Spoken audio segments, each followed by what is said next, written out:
Hey guys, Civilord here, back in with another action figure review of a character I never thought we'd see in this line because there are a lot of haters out there, but at any rate, today we're going to be taking a look at the Marvel Legends Spider-Man Retro Series, Spider-Man Unlimited. Yes, the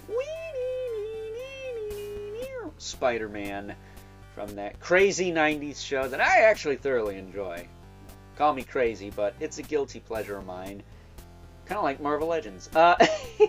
That said, this of course brought to us by the fine folks over at Hasbro. And before we get too far ahead of ourselves, why don't we cut right to the chase, get into the meat and taters of this review and take a look-see at all Spider-Man Unlimited has to offer in terms of accessories, starting off with some thwippy hands, of which he has two,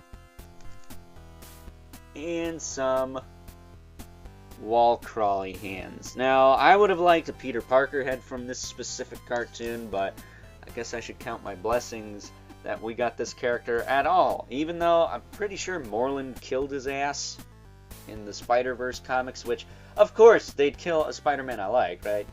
But taking a closer look at him, I will say, out the package, I did have to heat up this. These web shooters, I'm not sure. On his left arm there, because it was warped as hell, so that's not ideal, but thankfully it's gummy enough. I didn't even have to stick that thing in the freezer. I just heated it up and it warped to the arm, so that's a plus.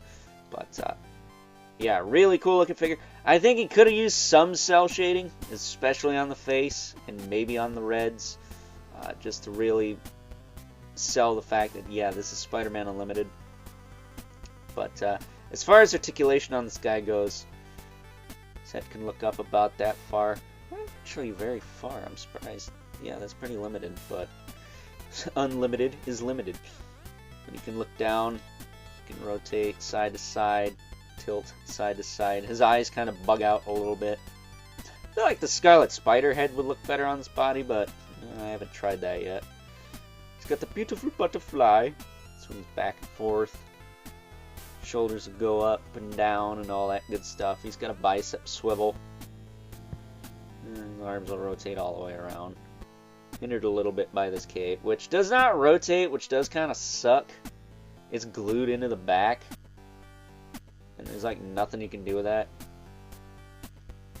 Like the old Spider-Man 2099 figures, you can actually rotate the cape on those. It's got a double elbow that works okay. Swivel hinge wrists. Tight as heck on those wrists.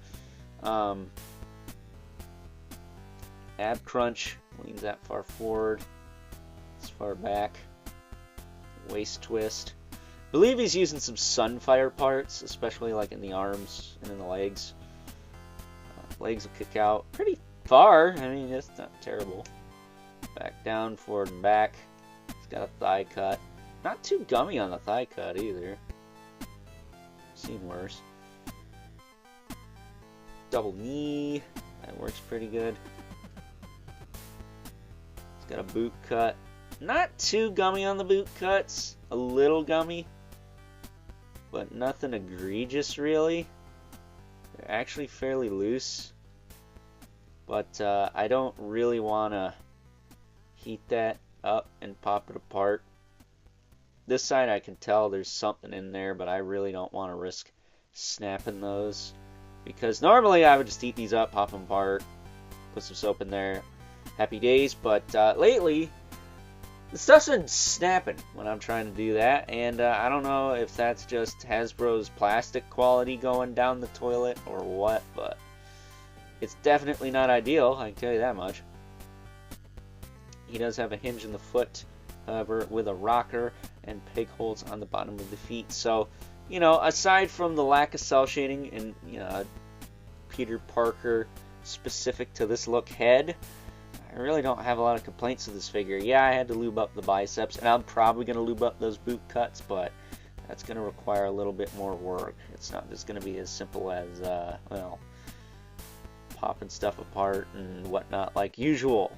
So, you know, hashtag don't break your toys, but at the same time, don't make the toys breakable. That should be the new motto. Hashtag don't make the toys breakable. Hasbro, you got enough money to use better plastic? Come on.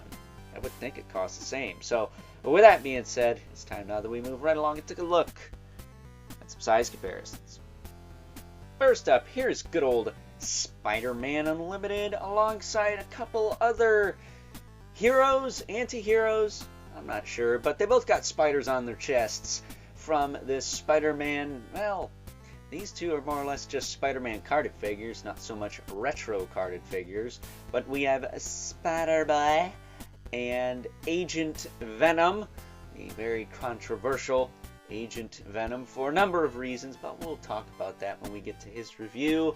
And much like Spider-Man Unlimited here, these guys have some new parts going on, especially in Agent Venom's case. But, well, mostly in Agent Venom's case, because, well, he is a brand new sculpt from head to toe. But again, we'll talk about that when we get to his review. Out of the way here. Make way for our two regulars, the Mythic Legion's Brother Mandibular. Right there. And the infamous current 11 Spawn, who, as usual, towers over everyone because he's not a 6-inch scale figure. So, with that being said, it's time now that we wrap things up with some final thoughts. Overall, and aside from the lack of cell shading where it counts, and maybe an alternate Peter Parker head, yeah, of course I'm going to say that I thoroughly enjoy good old Spider-Man Unlimited here because, unlike a lot of people, this might be an unpopular opinion, but I actually did really enjoy the Spider-Man Unlimited show. For all of its whack-doodleness, it was a pretty decent show. I mean, compare that to stuff that's coming out now, it's not too bad now, is it? So, with that being said, hope you guys enjoyed this review, and until next time, I'll catch you guys later.